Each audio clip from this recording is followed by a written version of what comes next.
Hi, South Dakota Farm Bureau. My name is Matthew Bogue. I'm your State Public Policy Director here lobbying up in Pierre during the 97th legislative session. I'm going to give you just a quick update on some of the legislative happenings that are occurring up here in Pierre. And then if you guys have any questions, feel free to reach out to myself or Michael Held, so South Dakota Farm Bureau Policy Team, or go on our website for further information. So last week we finished up week 5 of the legislative session.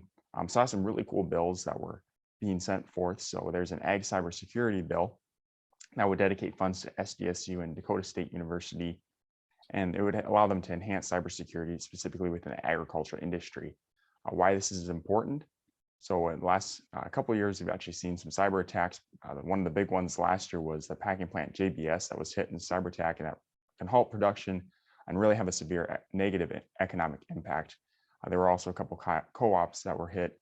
That obviously halts the ability to drop grain at the elevator, and I can really hurt producers. So this is a great positive for agriculture, and we'll keep lobbying for its support as it travels to Appropriations Committee.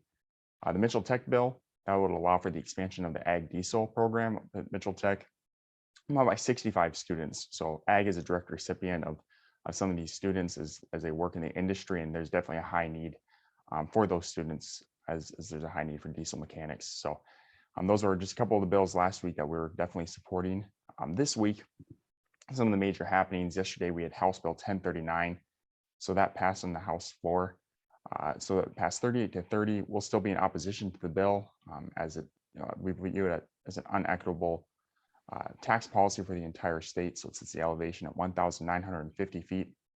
What about that guy at 1,940 feet? Could have the exact same management practices.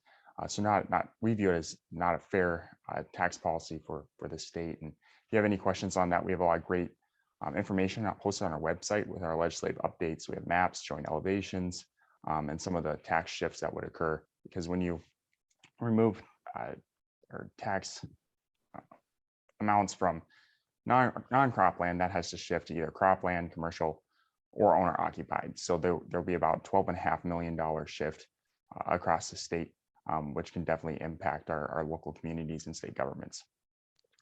Additionally, today we'll actually be hearing this afternoon, there'll be a bill to elect the Secretary of Agriculture. We view this as we'll be actually in opposition, just because from the aspect of politicizing the position, we view that position should be nonpartisan and should still be appointed by the governor, as it occurs in 38 other states across the nation. So those are just a few of the quick happenings here up in Pierre. If you have any questions, feel free to reach out to the South Dakota Farm Bureau Policy Team or go on the website and view our legislative updates. Thank you.